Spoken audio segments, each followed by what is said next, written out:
talking about Harry Potter, and now we're talking about the penultimate chapter in the series, Harry Potter and the Deathly Hallows Part 1. Deathly Hallows Part 1 is once again directed by David Yates and is essentially the beginning of the end of the Harry Potter series, where everything is finally coming to a close. So after the death of Dumbledore in Harry Potter and the Half-Blood Prince, Harry is now back in Privet Drive. He is waiting for the other wizards to come, and they're going to get him out of there, and Voldemort is assembling his army, and he's getting stronger by the minute, and he is rallying more and more people. They're infiltrating the Ministry of Magic. Everything is going to hell in terms of the world, and Harry, Ron, and Hermione are trying to find the remaining Horcruxes, which contain parts of Voldemort's soul, and destroy them as fast as they can so that they can defeat Voldemort once and for all. In the meantime, they're also trying to find out about the Deathly Hallows, which comprise of these three objects, these very powerful pieces of magic, and why one of them might be very significant for Voldemort. Deathly Hallows Part 1 is most famous for starting what is the two-part trend, where movies usually try to take an ending, and if they think there's way too much story to be told, they split it into two movies.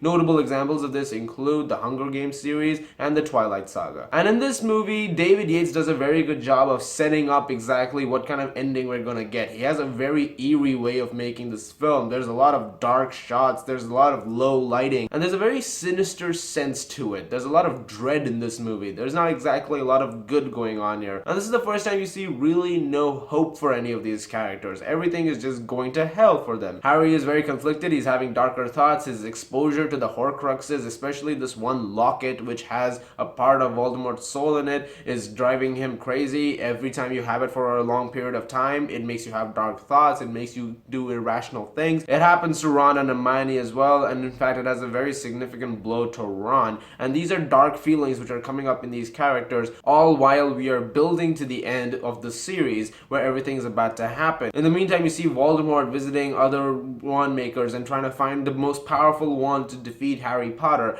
and he's trying to do all that he can, and he finds out that he needs what is the Elder Wand, and is this extremely powerful wand that is capable of anything. And this takes up a bunch of the film, and then this is definitely one of the things in the film which is brought up a lot, like Harry's having these visions of Voldemort going to these places. But in a sense, more than anything, this is a setup film. There's just setup here. There's a lot of stuff that happens in the film, but after a while it kind of slows down. The first hour of this movie is extremely action-packed. There's a lot of stuff that happens. There's a beautiful sequence in the beginning of the film which is very much in the dark. It's this beautiful sequence where everyone takes Polyjuice Potion and becomes Harry Potter, or they're decoys of Harry Potter, and they start to fly towards a certain safe location to get Harry out of Privet Drive. And in the sequence, Death Eaters attack to try and find who the real Harry is. And this sequence is dark. It's shot in very low lighting because it's in the clouds, but the scene is extremely well done. There's definitely a lot of tense moments in it,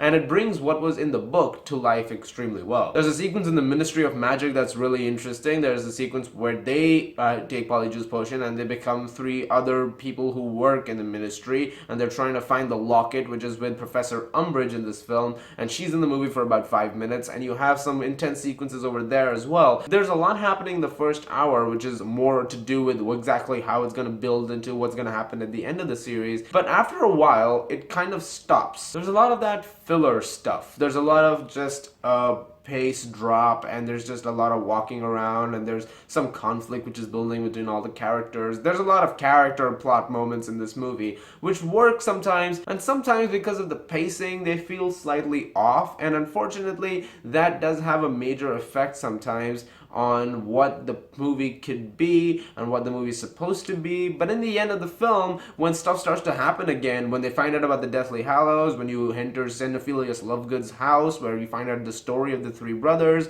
and the Death Eaters come and capture the three, and Dobby comes, and you have that emotional scene where Dobby is killed, a lot of stuff just suddenly pounds you in the last 45 minutes of this film, but there is a 25 to 30 minute lull in the middle, which can upset some people because nothing much happens in those 25-30 minutes. There's a lot of slow stuff. There's a lot of beautiful filmmaking in this. In fact, in terms of camera work, this is probably the second best Harry Potter film. It's a beautifully shot movie, but there is definitely the lull you feel, and that is easily my biggest problem with this film, is that in the time it's taking to set up the story, there's a lot of lull moments. But when stuff starts to happen, but when stuff does happen, it's really good, and the movie does work a lot in those cases. It's edited beautifully, there's some excellent direction, the special effects are brilliant, the music by Alexandre Desplat, who takes over Nicholas Hooper, and John Williams and Patrick Doyle from the last movies, does an excellent job. He's also the composer on part 2. There's some great moments of music in this film. There's definitely a lot going for this film. It's just that I feel like sometimes the pacing of it does have a major effect on it, and sometimes it doesn't work as well as it does when it comes in accordance to the plot. But in the end, I did enjoy Deathly Hallows Part 1 for the most part, and I'm gonna give it an 8.5 out of 10.